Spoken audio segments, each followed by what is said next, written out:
पाही पाही माम करके भगवान की स्तुति करने लगी। दया करो देवपति जगतपति, रक्षा करो, मैं भले मर जाऊं गम नहीं है, पर मेरे पेट में मेरे पति की निशानी है, आप इसकी रक्षा करें।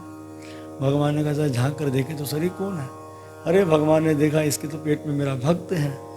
तो धन्य माता उत्तरा। देखो अगर देखा जाए जो गलती द्रौपदी ने की वो गलती उत्तरा ने नहीं की। द्रौपदी ने पहले अपने पतियों से पुकार लगाई, ससुरों से लगाई, गुरुजनों से लगाई, जितने सभा में लोग थे सबसे पुकार लगाई, पर किसी ने उसकी रक्षा नहीं की। अंत में द्रौपदी ने किसे पुकारा? कृष्ण को पुकारा। पर यह गलती माता उत्तरा ने नहीं की। माता उत्तरा सीधी ही कृष्ण के बाद पुकार लगाती हुई आ रही है। बोलो भक्त वत्सल भगवान की। चाहते भगवान बाहर से इशारा कर देते हैं, उत्तरा के गर्भ की अग्नि शांत हो जाती है, लेकिन भगवान अपने भक्त के दर्शन के लिए ललायित हो रहते हैं। जैसे भक्त भगवान के दर्शन के लिए, उनकी कथा के लिए ललायित रहते हैं, इस तरह भगवान भी अपने भक्तों के दर्शन के लिए ललायित रहते हैं। यहाँ तक अपने भक्तों के चरित्र सुनने के लिए भी ललायित रहते हैं। तो गोविंद देव जी के यहाँ चरित्र का आता है कि एक समय सारे भक्त लोग गोविंद देव जी के यहाँ भक्तमाल की कथा चल रही थी। आषाढ़ मास आ गया, रथ यात्रा का उत्सव आ गया, तो सबने कहा कथा तो अपने घर की है, चलो थोड़ा कथा बंद कर देते हैं। जाते रथ यात्रा में जैसे यहाँ हुआ रथ यात्रा, तो यही चक्कर हुआ क्या कि वो रथ यात्रा में चले गए। अब जब रथ यात्रा से लौट कर आए तो कानाफूसी करने लगे, वो कहाँ से किसका प्रसंग छोड़ा था, अरे कहाँ से कथा को आरंभ करना है, तो किसी को समझ में नहीं आ रही थी, याद नहीं था। तो पीछे से गोविंद देव जी ने बोला वो फलाने महापुरुष की कथा का चरित्र चल रहा था। बोले भाई आवाज कहाँ से आई? बोले अंदर से आई। तो भगवान भी जो है इतने ध्यान से अपने भक्तों का चरित्र सुनते हैं। तो भगवान क्या कर रहे हैं? भगवान उतावले हो रहे हैं देखने के लिए। पता नहीं कब 9 महीना आएगा, कब 10 महीना आएगा, कब इसका जन्म होगा, कब मुझे दर्शन होगा। तो भगवान से रहा नहीं गया। चतुर्भुज रूप धारण कर कर भगवान छोटा सा उत्तरा के पेट में चले गए। धन्य माता उत्तरा। कौशल्या ने भगवान को पेट में लिया, माता देवकी ने भगवान को पेट में लिया, और माता कयातु ने भक्त को पेट में लिया, माता सुनीति ने भक्त को पेट में लिया। लेकिन धन्य माता उत्तरा जिसके गर्भ के अंदर भक्त और भगवान दोनों ही आ गए। अब महाराज हुआ ये कि भगवान जब गर्भ के अंदर गए तो परीक्षित महाराज जी ने काले काले मुरली वाले को देख लिया, दीवाने हो गए। कृष्ण है, पुरकशिश है, तुरंत अपनी ओर आकर्षित कर देते हैं। अब तो परीक्षित महाराज जी दीवाने हो गए। महाराज इतने में भगवान ने गधा घुमा घुमा कर, जोर जोर से गधा घुमा घुमा कर परीक्षित महाराज जी की भगवान ने गर्भ के अंदर रक्षा की। और बाहर से भगवान माता उत्तरा से पूछ रहे हैं, बेटी अग्नि शांत हो गई? और वहाँ चक्रा जो था वो पांडवों की रक्षा कर रहा था। इस तरह से भगवान ने पांडवों की रक्षा भी करी, और पांडवों के जो वंश थे परीक्षित महाराज, इनकी भी रक्षा करी। फिर वहाँ का वातावरण बड़ा शांत हो गया। माता कुंती अपने पुत्र बहू की ओर देख रही है, अपने बच्चों की ओर देख रही है, और विचार करती है कि कृष्ण ने इतना बड़ा कार्य किया, कोई धन्यवाद नहीं। अब माता कुंती दौड़ी दौड़ी आई, भगवान कृष्ण के चरणों में नमस्कार कर दिया, और भगवान को भगवान कह दिया। बोले कृष्ण तुम भगवान हो? भगवान ने कहा बुआ जी मैं कहाँ से भगवान हो गया, मैं तो तेरा भतीजा।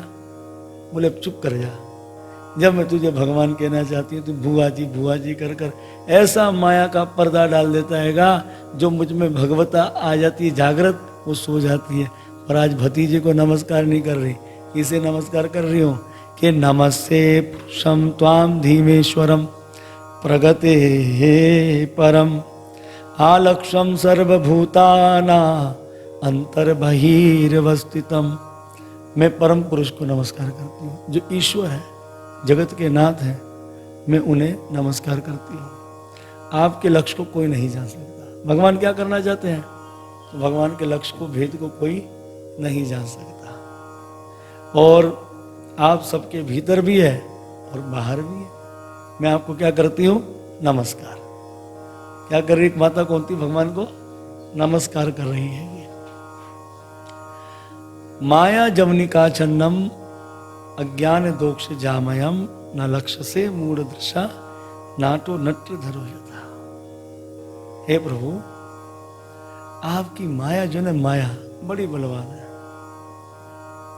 जिससे सब लोग क्या हो जाते हैं, मोहित हो जाते हैं। इसलिए कहते हैं कि जिसका माया कुछ ना बिगाड़ सके उसे कहते हैं महात्मा। जो माया में गिर जाए उसे कहते हैं जीवात्मा, और जो माया को अपने इशारे पर चलाए उसे कहते हैं परमात्मा। तो जो महात्मा जन होते हैं उनका माया कुछ नहीं बिगाड़ सकती, वो अपनी मस्ती में भजन में मस्त रहते हैं। आपकी माया से जीवों की बुद्धि पर काई जम गई है, जैसे पानी में ना काई जम जाती है, गंदा हो जाता है। इस तरह माया जब आ जाती है तो माया क्या करती है, काई जमा देती है बुद्धि पर, और जब बुद्धि पर काई जम जाती है तो कोई चीज़ ना तो समझ में आती है और ना कभी आएगी। तो उस काई को कैसे साफ करना चाहिए, भगवान के भक्तों का संग करने से।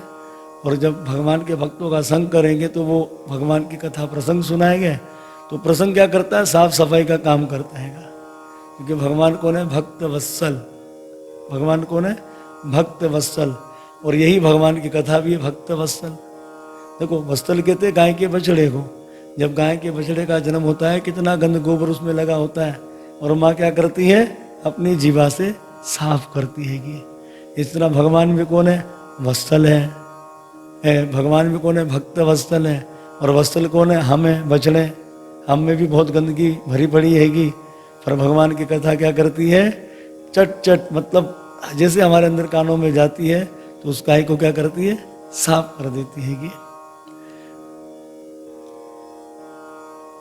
आपकी माया से संसार नाटक की तरह। देखो, दो नाट बड़े मशहूर हैं, नाटक खेल, एक कठपुतली का, एक मदारी का। तो मदारी के खेल में कौन थकता है, बंदर।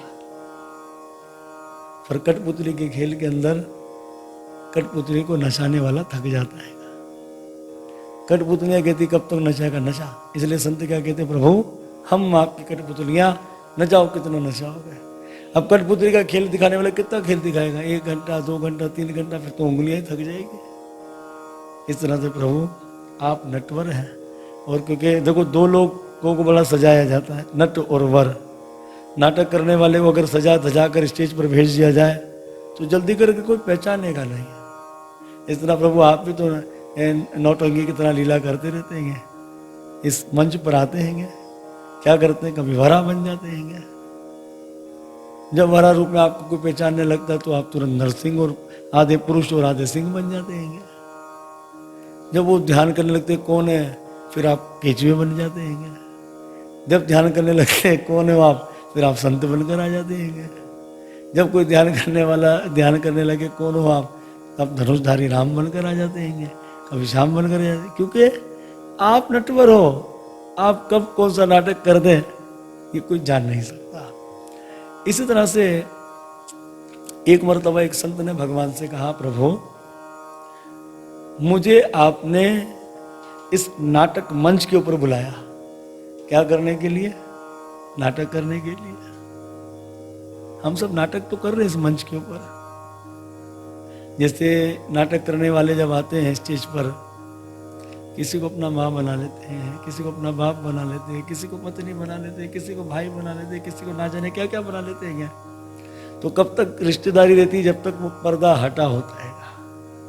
जैसे ही वो नाटक पर्दा बंद हो जाता है, हे तूने ऐसे किया, तूने वैसे किया, यूं किया, सब मर्यादा सब खत्म हो जाती है। तो संत ने कहा, प्रभु मैं तो आपके संग आपके धाम पर बैठा था, तो आपने क्या कहा, हे भैया चल नीचे आ, इस मंच के ऊपर नाटक करना है। तो संत ने मांग क्या करी, संत ने कहा, प्रभु अगर आपको मेरा नाटक पसंद आया तो हमें इनाम दीजिए, और अगर आप कहते हो कि तुम्हारा नाटक ठीक नहीं है तो मुझे इस मंच पर नाटक कराने के लिए बुलाने की आवश्यकता नहीं है। नहीं समझे भाई, संत ने कह दिया मैं तो मुक्त होकर आपके धाम में आपके पास बैठा था, आपको ना जाने क्या सूझी, चल भाई नीचे आ जा, नाटक करना है। अब जब आपने बुलाया है इतने आदर मान से नाटक करने के लिए तो इनाम दो। क्या इनाम दे, बोले अपने धाम दो। इनाम के अंदर क्या चाहिए, धाम दो, हमको नाटक अच्छा लगा। और अगर आप कहते हो कि नहीं मुझे नाटक अच्छा नहीं लगा, तुम अपने धाम से नीचे क्यों बुलाया मुझे? दोनों तरफ ही धाम की बात चल रही है। इस तरह से प्रभु आपके भेद को कोई नहीं जान सकता। हाँ, जादूगर के संग जमूरा होता है। जादूगर खूब जादू दिखाए, जनता बावरी हुई पड़ती है, हे कबूतर बना दिया, हे गायब कर दिया। जमूरा साइड में हंस रहा होता है। जमूरा बोलता रहे देखो सब नौटंक चल रहा है, सब क्या चल रहा है, ये सब नाटक चल रहेगा, नाटक चल रहेगा। कौन कहता है? जम्बूरा। और हम क्या करते हैं?